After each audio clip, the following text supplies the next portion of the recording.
ಶ್ರೀಮದ್ವಿದ್ಯಾವಾರಿಧಿತೀರ್ಥಗುರುಭ್ಯೋ ನಮಃ. ಭಾವಿಸಮೀರ ಶ್ರೀಮದ್ವಾದಿರಾಜತೀರ್ಥಗುರು ಸಾರ್ವಭೌಮರ ಕುರಿತಾದಂತಹ ಚರ್ಚೆಯಲ್ಲಿ ಮದಭಾವಿಯವರು ಮಾಡಿರತಕ್ಕಂತಹ ಕ್ಷುಲ್ಲಕ ಆಕ್ಷೇಪಗಳಿಗೆ ಕೊನೆಯಿಲ್ಲ. ವಿಪರೀತವಾದಂತಹ ಮಂದಮತಿಯಿಂದ ಕಂಡ ಆಕ್ಷೇಪಗಳನ್ನು ಮಾಡಿಬಿಟ್ಟಿದ್ದಾರೆ. ಆದರೆ ಯಾವ ಆಕ್ಷೇಪಗಳಿಗೆ ಉತ್ತರವನ್ನು ನೀಡುವಾಗ ಶ್ರೀಮದ್ ಆನಂದತೀರ್ಥ ಭಗವತ್ಪಾದಾಚಾರ್ಯರ ಸಿದ್ಧಾಂತದ ವಿಶೇಷ ವಿಷಯಗಳನ್ನು ತಿಳಿಯಬಹುದೋ ಅಂತಹವನ್ನು ಕೆಲವಾರಿಸಿಕೊಂಡು ಉತ್ತರವನ್ನು ನೀಡ್ತಾ ಇದ್ದೇನೆ. ಯಾರಿಗೆ ಗುರುಗಳ ಅನುಗ್ರಹ ಇರೋದಿಲ್ಲ ಅವರಿಗೆ ಪ್ರಮಾಣಗಳು ಇದ್ದಾಗಲೂ ಗೆಲ್ಲಿಕ್ಕಾಗೋದಿಲ್ಲ. ಹಾಗಿರಬೇಕಾದ್ರೆ ಪ್ರಮಾಣ ಇಲ್ಲದೇನೆ ಪ್ರವಚನ ಮಾಡುವಂಥವರು ವಾದಕ್ಕೆ ಕುಳಿತರೆ ಯಾವುದನ್ನು ಸಾಧಿಸೋದಕ್ಕೆ ಸಾಧ್ಯ? ಯಾರು ನಿಮಗೆ ವಾದ ಹಾಕ್ಲಿಕ್ಕೆ ಹೇಳಿದ್ದಾರೆ ಪ್ರಾಯ ಅವರೆಲ್ಲ ತಲೆ ಮೇಲೆ ಕೈ ಇಟ್ಕೊಂಡು ಕುಳಿತಿರ್ತಾರೆ. ಏನಪ್ಪ ಈ ವ್ಯಕ್ತಿ ಪ್ರಮಾಣಗಳನ್ನು ಕೊಟ್ಟು ಸಮರ್ಥನೆ ಮಾಡು ಅಂದ್ರೆ ಉಪನ್ಯಾಸ ಮಾಡ್ತಾ ಹೋಗ್ತಾ ಇದ್ದಾರಲ್ಲ ಅಂತ ಅಂದುಕೊಳ್ತಾ ಇರ್ತಾರೆ. ಉಪನ್ಯಾಸ ಮಾಡಿದ್ರೆ ಮುಗಿಯೋದಿಲ್ಲ. ಉಪನ್ಯಾಸ ಮಾಡುವುದು ಬೇರೆ, ವಾದ ಹಾಕುವ ಕ್ರಮ ರೀತಿ ಇದು ಬೇರೆ ಇರ್ತದೆ. ಗುರುಗಳ ಹತ್ರ ತಿಳಿದುಕೊಳ್ಳಿ ಯಾವ ರೀತಿಯಾಗಿ ಅದಕ್ಕೆ ಮಾತನ್ನಾಡಬೇಕು ಅಂತ. ಪ್ರವಚನ ಮಾಡುವಂತಹ ವ್ಯಕ್ತಿಗೆ ವಾದಕ್ಕೆ ಕುಳಿಸಿದರೆ, ವಾದ ಮಾಡೋದಕ್ಕೆ ಹೇಳಿದರೆ ಏನು ಅವಸ್ಥೆ ಬರ್ತಾ ಇದೆ ಅಂತ ಅನ್ನೋದು ಇಡೀ ಜಗತ್ತು ನೋಡ್ತಾ ಇದೆ. ಮಧುಭಾವಿಯವರೇ, ಸಮಾಜಕ್ಕೆ ನಿಮ್ಮ ಬಗ್ಗೆ ಉಳಿದಿರತಕ್ಕಂತಹ ಏಕೈಕ ಅಭಿಪ್ರಾಯ ಅದು ನೀವು ಅಪಹಾಸ್ಯರು ಅಂತ ಹೇಳಿ. ಅಪಹಸನೀಯರು ರಾಜರನ್ನು ಅಪಹಾಸ ಅವಮಾನ ಮಾಡಿದ್ರಲ್ಲ, ಅದೊಂದೇ ಉಳಿದದ್ದು ನಿಮಗೆ. ಪ್ರವಚನ ಅನ್ನುವ ಶಬ್ದದ ಅರ್ಥ ನಿಮಗೆ ಗೊತ್ತಿಲ್ಲ. ಪ್ರವಚನ ಮಾಡಬಾರದು, ವಾದ ಮಾಡಬೇಕು ಅಂತಂತೀರಿ. ಮಧ್ವವಿಜಯದ ಒಂದು ಶ್ಲೋಕವನ್ನು ಹೇಳ್ತೇನೆ ಕೇಳಿ. ಆ ಪದ್ಮತೀರ್ಥನಿಗೂ ನಿಮಗೂ ಅದೇನು ಸಂಬಂಧವಿದೆಯೋ ಗೊತ್ತಿಲ್ಲ. ಪದ್ಮತೀರ್ಥನ ಪ್ರಸಂಗದಲ್ಲಿ ಬಂದ ಎಲ್ಲವೂ ನಿಮಗೆ ಅನ್ವಯ ಆಗ್ತಾ ಇದೆ. ಆಚಾರ್ಯರು ಆ ಪದ್ಮತೀರ್ಥನನ್ನು ಗೆಲ್ತಾರೆ. ಶ್ರೇಷ್ಠವಾದ ತತ್ವೋದ್ಯೋತ ಗ್ರಂಥವನ್ನು ನಿಂತ ನಿಲುವಿನಲ್ಲಿ ಆಚಾರ್ಯರಾಡಿದ ಮಾತು ತತ್ವೋದ್ಯೋತ ಗ್ರಂಥವಾಗಿ ನಿರ್ಮಾಣವಾಗ್ತದೆ. ಆ ಸಂದರ್ಭದಲ್ಲಿ ಆಚಾರ್ಯರ ಶಿಷ್ಯರು ಆಚಾರ್ಯರನ್ನು ಸ್ತೋತ್ರ ಮಾಡ್ತಾ ಪದ್ಮತೀರ್ಥಾದಿಗಳಿಗೆ ಹೇಳ್ತಾರೆ, ವಿಧಾವತ ತ್ವರಿತಮತ್ರಿವಾದಾಸುರಾಹ ಅದಭ್ರದಿಷಣಾ ವಿಧೋ ನರಹರಿರ್ಹಿ ಜಜ್ವಲ್ಯತೆ ಸಯುಕ್ತಿ ನಖರೈಃ ಖರೈಃ ಮುಖರ ಮೂರ್ಖ ದುಃಖಾಂಕುರೈಃ ವಿದಾರಯತಿ ದಾರುಣ ಪ್ರವಚನ ಪ್ರಣಾದಃ. ಶಬ್ದ ಕೇಳಿ, ದಾರುಣ ಪ್ರವಚನ ಪ್ರಣಾದಃ ಅಪ್ರಿಯಾನ್. ಏ ಅಸುರರೇ, ವಿಧಾವತ ಶ್ರೀಮದ್ ಆನಂದತೀರ್ಥ ಭಗವತ್ಪಾದಾಚಾರ್ಯರೆಂಬ ಸಿಂಹ ಗರ್ಜಿಸ್ತಾ ಇದೆ. ದಾರುಣ ಪ್ರವಚನ ಪ್ರಣಾದ. ಆಚಾರ್ಯರಲ್ಲಿ ಪ್ರವಚನ ಮಾಡಿದರೆ ನಿಮ್ಮ ಪ್ರಕಾರ ಅಲ್ಲದಾನೆ? ಅಲ್ಲಿ ನಡೆದದ್ದು ವಾದ, ಅಲ್ಲಿ ನಿರ್ಮಾಣಗೊಂಡ ಗ್ರಂಥದ ಹೆಸರು ವಾದ.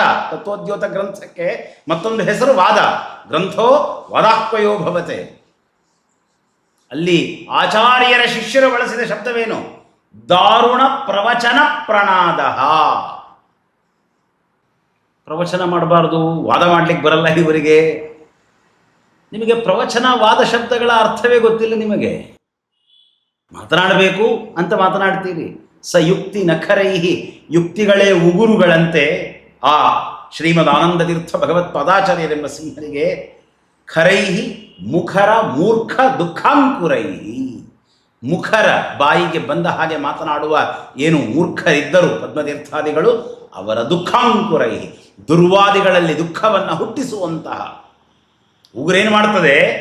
ಎದೆಯನ್ನು ಸಿಡ್ತದೆ, ಮೈಯನ್ನು ಸೀಳಿ ರಕ್ತವನ್ನು ಹೊರಗೆ ತರ್ತದಲ್ಲ. ಹಾಗೆ ಆ ಶ್ರೀಮದ್ ಆನಂದತೀರ್ಥ ಭಗವತ್ಪಾದಾಚಾರ್ಯರ ಯುಕ್ತಿಗಳು ದುರ್ವಾದಿಗಳನ್ನು ಸೀಳಿ ರಕ್ತವನ್ನು ಹೊರಗೆ ತರ್ತದೆ, ದುಃಖವನ್ನು ಹೊರಗೆ ತರ್ತದೆ. ವಿದಾರಯತಿ ದಾರುಣ ಪ್ರವಚನ ಪ್ರಣಾದ. ಅವರ ಶಬ್ದ ಪ್ರವಚನ. ಶ್ರೀಮದಾಚಾರ್ಯರು ಬೆಳಗಿನಿಂದ ಸಂಜೆಯವರೆಗೆ ಏನು ಮಾಡ್ತಾ ಇದ್ರು ಅನ್ನೋದನ್ನು 14ನೆಯ ಸರ್ಗದಲ್ಲಿ ಶ್ರೀಮನ್ನಾರಾಯಣ ಪಂಡಿತಾಚಾರ್ಯರು ತಿಳಿಸಿ ಹೇಳ್ತಾರೆ. ಆ ಸಂದರ್ಭದಲ್ಲಿ ಹೇಳುವಂತಹ ಮಾತು, ಧನಮಿವ ಸಧನಾಯೇಭ್ಯೋರ್ಕಸೋನು ಪ್ರಸನ್ನ ಶರಶತಮಿವ ಪಾರ್ಥ ಸಂಯುಗಾರ್ಥಿಭ್ಯ ಉಗ್ರಹ ಅರತಿ ವಿರಹಿತ ಸೋ ನಾರತನ್ನೋ ದಿಶನ್ನೋ ಪ್ರತಿವಚನಮಧೀನಂ ಚೋದಕೇಭ್ಯೋ ಕಿಲೇಭ್ಯ. ಶ್ರೀಮದಾಚಾರ್ಯರು ಹೇಗೆ ಬದುಕಬೇಕನ್ನೋದನ್ನು ನಮಗೆ ತೋರಿಸಿಕೊಟ್ಟಿದ್ದಾರೆ. ಆಚಾರ್ಯರ ದಾರಿಯಲ್ಲಿ ನಾವು ನಡೆಯಬೇಕು. ಪ್ರಸನ್ನ, ಅರ್ಕಸೂನು, ಹೇಗೆ ಕರ್ಣರು ಬೆಳಗಿನ ಆಹ್ನಿಕಕ್ಕೆ ಬರ್ತಾ ಇದ್ದರಂತೆ. ಅವರ ಆಹ್ನಿಕ ಎಷ್ಟು ಅದ್ಭುತ ಅಂತಂದರೆ ಆ ಪೃಷ್ಠ ತಾಪಾತ್, ಅರುಣೋದಯದ ಕಾಲಕ್ಕೆ ಗಂಗೆಯ ಬಳಿಗೆ ಬರ್ತಾ ಇದ್ದರು, ಪೂರ್ವಾಭಿಮುಖವಾಗಿ ನಿಲ್ತಾ ಇದ್ದರು. ಸೂರ್ಯದೇವರು ಬಂದು ಬೆನ್ನನ್ನು ಸುಡುವವರೆಗೆ ನೀರಿನಲ್ಲಿ ನಿಲ್ತಾ ಇದ್ದರು ಅವರು. ಆ ನಂತರ ತಾವು ಆಹ್ನಿಕ ಮುಗಿಸಿ ಬರಬೇಕಾದರೆ ಬ್ರಾಹ್ಮಣರೆಲ್ಲ ನಿಲ್ತಿದ್ರಂತೆ. ಏನು ಕೇಳ್ತಾರೆ ಅವರಿಗೆ ಕೊಡ್ತಾ ಇದ್ರು, ಪ್ರಸನ್ನರಾಗಿ. ನೋಡಿ, ಧನಮಿವ ಸಧನಾಯೇಭ್ಯೋರ್ಕಸೋನು ಪ್ರಸನ್ನ, ಸಂತುಷ್ಟರಾಗಿ ಕರ್ಣರು ದಾನ ಮಾಡಿದ ಹಾಗೆ ಆಚಾರ್ಯರು ಯಾರ ಪ್ರೀತಿಯಿಂದ ಪ್ರಶ್ನೆ ಮಾಡ್ತಾ ಇದ್ರಲ್ಲ ಅವರಿಗೆ ಅತ್ಯಂತ ಪ್ರೀತಿಯಿಂದ ಉತ್ತರವನ್ನು ನೀಡುತ್ತಾ ಇದ್ದರು. ಇನ್ನು ಸಂಯೋಗಾರ್ಥಿಭ್ಯ ಬಾ ವಾದಕ್ಕೆ ಅಂತ ಹೇಳಿ ಕರೆಯುವ ಜನ ಇದ್ದರಲ್ಲ, ಆಕ್ಷೇಪ ಮಾಡುವ ಜನ ಇದ್ದರಲ್ಲ, ಅವರ ಮುಂದೆ ಉಗ್ರರಾಗಿ ಸಂಯೋಗಾರ್ಥಿಭ್ಯ, ಯಾರ ಸಂಯೋಗವನ್ನು ಕೇಳ್ತಾರೆ, ಯಾರ ಆಕ್ಷೇಪ ಮಾಡ್ತಾರೆ, ಯಾರ ಅಹಂಕಾರದಿಂದ ರಾಜರ ನಿಂದೆಯನ್ನ ಮಾಡ್ತಾರಲ್ಲ ಆ ಜನರಿಗೆ ಹೇಗೆ ಉತ್ತರ ಕೊಡಬೇಕನ್ನೋದನ್ನು ನಮ್ಮ ಶ್ರೀಮದಾಚಾರ್ಯರು ತೋರಿಸಿಕೊಟ್ಟಿದ್ದಾರೆ. ಉಗ್ರರಾಗಿ ಶರಶತಮಿವ ಪಾರ್ಥ, ಒಂದು ಬಾಣವನ್ನು ಎಸೆದರೆ 100 ಬಾಣವನ್ನು ಬಿಡುವಂಥ ಅರ್ಜುನರ ಹಾಗೆ ಶ್ರೀಮದಾನಂದ ತೀರ್ಥ ಭಗವತ್ಪಾದಾಚಾರ್ಯರು ದುರ್ವಾದಿಗಳು ಮಾಡ್ತಾ ಇದ್ದಂತಹ ಒಂದು ಕ್ಷುಲ್ಲಕ ಆಕ್ಷೇಪಕ್ಕೆ 100 ಯುಕ್ತಿಗಳಿಂದ ಉತ್ತರವನ್ನು ನೀಡುತ್ತಾ ಇದ್ದರು. ಪ್ರಸನ್ನರಾಗಿ ನೀಡಬೇಕು, ಗೌರವ ಆದರಗಳಿಂದ ಪ್ರಶ್ನೆ ಮಾಡುವವರಿಗೆ. ಉಗ್ರರಾಗಿ ಉತ್ತರ ನೀಡಬೇಕು, ಆಕ್ಷೇಪ ಮಾಡುವ ದುರ್ವಾದಿಗಳಿಗೆ. ನಮ್ಮ ಶ್ರೀಮದಾನಂದ ತೀರ್ಥ ಭಗವತ್ಪಾದಾಚಾರ್ಯರ ಕಲಿಸಿಕೊಟ್ಟ ಪಾಠ. ನಾವು ಮಾಧ್ವರು, ಆಚಾರ್ಯರು ನಡೆದ ದಾರಿಯಲ್ಲಿ ನಡೆಯುವವರು. ಅರತಿ ವಿರಹಿತ ಸೋನಾರತಂ ನೋದಿಶನ್ನೋ ಪ್ರತಿವಚನ ಮದೀನಂ. ದೈನ್ಯದಿಂದ ಉತ್ತರ ಕೊಡಲಿಕ್ಕೆ ಬರುವುದಿಲ್ಲ ನಮಗೆ. ಉತ್ತರ ಕೊಟ್ಟರೆ ಹೀಗೆ ಕೊಡಬೇಕು. ರಾಜನ ಮೇಲೆ ಆಕ್ಷೇಪ ಮಾಡಬೇಕಾದ್ರೆ ಇವರಿಗೆ ಯಾವ ದೈನ್ಯವಿರೋದಿಲ್ಲ. ವಾಸ್ತವ ವಿದ್ಯಾ ದಾರಿದ್ರ್ಯವಿದೆ ಅಂತ ಪುಸ್ತಕದಲ್ಲಿ ಬರೀತಾರೆ, ಮನುಷ್ಯರು ಅಂತ ಹೇಳಿ ಪುಸ್ತಕದಲ್ಲಿ ಬರೀತಾರೆ. ಆಯಾಸ ಇದೆ, ಚಿಂತೆ ಇದೆ, ಮನಸ್ತಾಪವಿದೆ ಅಂತ ಹೇಳಿ ಸಮಾಜದ ಮುಂದೆ ಮಧ್ಯದಲ್ಲಿ ಮಾತನಾಡ್ತಾರೆ.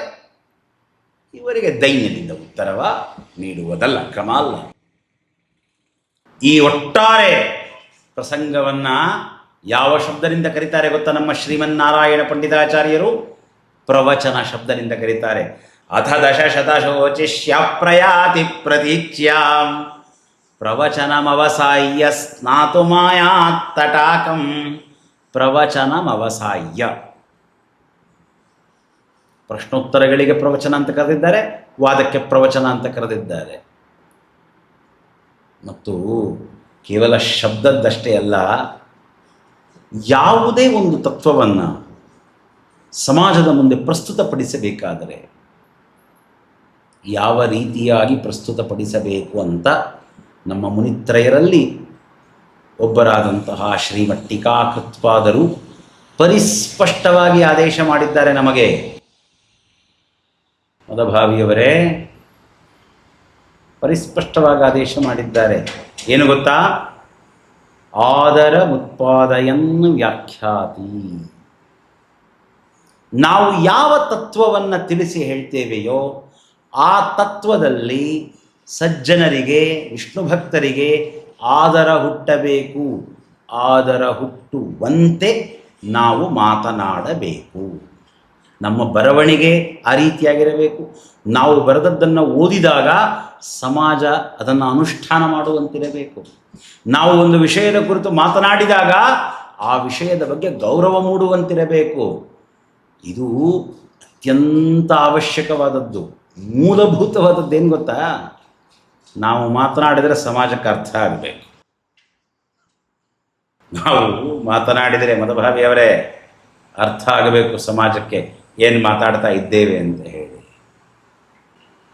ಪದ್ಮಪುರಾಣದಲ್ಲಿ ಶ್ರೀಮದ್ ಭಾಗವತವನ್ನು ಯಾವ ರೀತಿಯಾಗಿ ವ್ಯಾಖ್ಯಾನ ಮಾಡಬೇಕು ಅನ್ನುವುದಕ್ಕೇನೆ ದೀರ್ಘವಾದ ವಿವರಣೆ ಇದೆ, ಯಾವ ರೀತಿಯಾಗಿ ಹೇಳಬೇಕು ಅಂತ. ಅಷ್ಟು ಸುದೀರ್ಘವಾಗಿ ಈ ಕ್ರಮದಲ್ಲಿ ಹೇಳಿ ಅಂತಾರೆ. ಭಗವಂತನ, ದೇವತೆಗಳ, ಗುರುಗಳ ತತ್ವಗಳ ಕುರಿತಾಗಿ ನಾವು ತಿಳಿಸಿ ಹೇಳುವಾಗ ಅವರ ಬಗೆಗಿನ ಶ್ರದ್ಧೆಯಿಂದ ಅವರಲ್ಲಿ ನಮಗೆ ಭಕ್ತಿ ಇರಬೇಕು. ಯಾವುದೋ ಬ್ರಹ್ಮಸೂತ್ರ ಅಂತ ಅನ್ನಬಾರದು. ಕಲಿಸಿಲ್ವ ಇದನ್ನು? ಯಾವುದು ನಿಮಗೆ ಕಲಿಸಿಲ್ಲ? ಗೌರವವಿರಬೇಕು, ಭಕ್ತಿ ಇರಬೇಕು. ನಾವು ಹೇಳುವ ತತ್ವದಲ್ಲಿ ಸಜ್ಜನರಿಗೆ ಶ್ರದ್ಧೆ ಮೂಡುವ ಹಾಗೆ ಹೇಳಬೇಕು ಅನ್ನೋದು ಮುನಿತ್ರಯರಲ್ಲಿ ಒಬ್ಬರಾದಂತಹ ಶ್ರೀಮಠ್ ಟೀಕಾಕೃತ್ಪಾದರ ಆದೇಶ. ಇನ್ನು ಇದು ಕೇವಲ ಭಗವಂತನ, ದೇವತೆಗಳ, ಗುರುಗಳ ಮಹಿಮೆ ಹೇಳುವಂತಹ ಪ್ರಸಂಗ ಅಷ್ಟೇ ಅಲ್ಲ, ಕೇವಲ ರಾಜರ ಮಹಿಮೆಯನ್ನು ಹೇಳುವಂತಹ ಪ್ರಸಂಗವಷ್ಟೇ ಅಲ್ಲ. ರಾಜರ ಮಹಿಮೆಯ ಮೇಲೆ ನೀವೇನು ಕಲಂಕವನ್ನು ಹಾಕ್ತಾ ಇದ್ದೀರಲ್ಲ, ಭಾವಿ ಸಮೀರರ ಬಗ್ಗೆ ಇಲ್ಲ ಸಲ್ಲದ ಮಾತುಗಳನ್ನು ನೀವು ಆಡ್ತಾ ಇದ್ದೀರಲ್ಲ, ಎಲ್ಲಾನೂ ಬಲ್ಲೇನೆಂಬುವಿರಲ್ಲ, ಸೊಲ್ಲಿಗೆ ಶರಣರ ಕಥೆಗಳ ಪೇಳುತ್ತ ಅಲ್ಲದ ನುಡಿಯನ್ನು ನುಡಿಯುವರಲ್ಲ, ಮಾತನಾಡಬಾರದ ರೀತಿಯಲ್ಲಿ ಮಾತನಾಡ್ತಾ ಇದ್ದೀರಲ್ಲ. ನಿಮ್ಮ ಮಾತುಗಳನ್ನು, ನಿಮ್ಮ ದುರಹಂಕಾರದ ಮಾತುಗಳನ್ನು ಕತ್ತರಿಸಿ ಹಾಕುವ, ನಿಮ್ಮ ದುರ್ವಾದಗಳ ಶಿರಚ್ಛೇದ ಮಾಡುವ, ಒಟ್ಟಾರೆ ನಿಮ್ಮ ಸಕಲ ಭ್ರಾಂತಿಯನ್ನು ಸುಟ್ಟು ಭಸ್ಮ ಮಾಡುವಂತಹ ಕಾರ್ಯವಿದು. ಹೀಗಾಗಿ ಯಾವ ಕ್ರಮದಲ್ಲಿ ಆಗಬೇಕೋ ಅದೇ ಕ್ರಮದಲ್ಲಿ ಆಗಬೇಕು. ಎಷ್ಟು ವಿವರಣೆ ಮಾಡಬೇಕೋ ಅಷ್ಟೇ ವಿವರಣೆಯನ್ನು ಮಾಡಬೇಕು.